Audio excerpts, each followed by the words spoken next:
കൊല്ലം കോർപ്പറേഷനിലെ താമരക്കുളം ഡിവിഷനിലെ പോരാട്ടം ചൂടേറിയതാണ്. മുൻ മേയർ പ്രസന്ന ഏണസ്റ്റിന്റെയും നിലവിലെ UDF മേയർ സ്ഥാനാർത്ഥി AK ഹഫീസും മത്സരിക്കുന്ന താമരക്കുളം ഡിവിഷനിൽ യുവമോർച്ച നേതാവിനെ ഇറക്കിയിരിക്കുകയാണ് BJP. 30 വർഷം മുൻപ് BJP വിജയിച്ച ഡിവിഷൻ തിരിച്ചു പിടിക്കും എന്നാണ് BJP സ്ഥാനാർത്ഥി പ്രണവ് താമരക്കുളം പറയുന്നത്.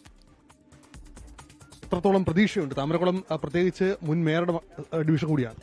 100% പ്രതീക്ഷയാണുള്ളത്. കാരണം മേയറുടെ ഡിവിഷൻ തന്നെ ആയതുകൊണ്ട് തന്നെ ഈ നാട്ടിലെ സാധാരണപ്പെട്ട ആളുകൾക്ക് കിട്ടേണ്ട അവകാശങ്ങൾ കിട്ടിയിട്ടില്ല. അതോടൊപ്പം തന്നെ കൃത്യമായ കുടിവെള്ളമില്ല, മാലിന്യ നിർമ്മാർജ്ജനത്തിന് വേണ്ടിയുള്ള പദ്ധതി നടപ്പിലാക്കിയിട്ടില്ല.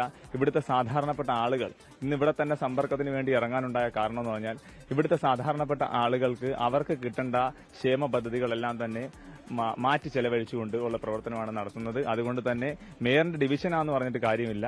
മേയർ ഡിവിഷനായിട്ടുള്ള താമരക്കുളത്ത് തൊട്ടപ്പുറത്ത് ആണ്ടാമുക്കം വയലിൽ അവിടെ മാലിന്യ കൂമ്പാര വിട്ടുകൊണ്ട് താമരക്കുളത്തെ ഒരു ബ്രഹ്മപുരമാക്കാനുള്ള ശ്രമം മേയറും കൂട്ടരും കൂടെ നടത്തിയിരുന്നു.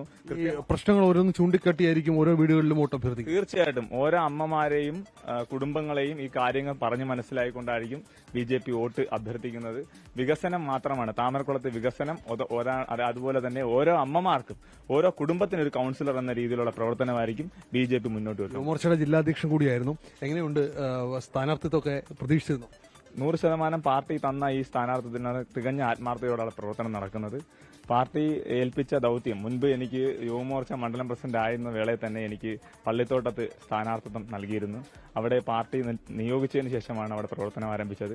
അപ്പോൾ അവിടെ ഒരു മിന്നൽ പ്രവർത്തനം നടത്തുവാൻ നമുക്ക് സാധിച്ചിരുന്നു. അതേ കണക്ക് അത് കണ്ടുകൊണ്ട് തന്നെയാണ് പാർട്ടി തികഞ്ഞ ഉത്തമ വിശ്വാസത്തോടെ എന്നെ ഏൽപ്പിച്ചത്. ഇവിടെ താമരക്കുളം ബാലികാറാമലയാകില്ല, ഒരിക്കലും ഇല്ല. ഏതിനൊപ്പം താമരക്കുളം ഉണ്ട്. അതാണ് രാഷ്ട്രീയ പ്രവർത്തനത്തിലൂടെ ഇറങ്ങിയപ്പോൾ വിദ്യാഭ്യാസ കാലഘട്ടത്തിൽ പ്രണവ് പ്രകാശ് എന്നായിരുന്നു പേര്. എന്നാൽ പൊതുപ്രവർത്തന രംഗത്തിലേക്ക് വന്നപ്പോൾ എന്റെ നാടിനോടൊപ്പം, ഞാൻ താമസിക്കുന്ന നാടിനോടൊപ്പം എന്റെ പേര് അതിനോടൊപ്പം ചേർത്ത് വെക്കണമെന്ന് കണ്ടുകൊണ്ടാണ് പ്രണവ് താമരക്കുളം എന്നാക്കിയത്. എല്ലാവിധ ആശംസകളും. വീണ്ടും കാണാം. സജീവമായ തെരഞ്ഞെടുപ്പ് പ്രവർത്തനങ്ങളിലേക്ക് കടക്കുകയാണ്. BJP സംബന്ധിച്ച് അത് വലിയ പ്രതീക്ഷയോടുള്ള പോരാട്ടമാണ് താമരക്കുളത്ത് നടക്കുന്നത്.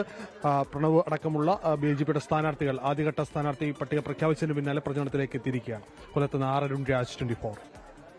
ലോകത്തെവിടെയായാലും ഏത് സമയത്തും 24 വാർത്തകളും ഓഗ്മെന്റഡ് റിയാലിറ്റി പാക്കേജുകളും എക്സ്പ്ലെയിനറുകളും വിശദമായി കാണാൻ ഞങ്ങളുടെ YouTube ചാനൽ നിങ്ങൾക്ക് സബ്സ്ക്രൈബ് ചെയ്യാം.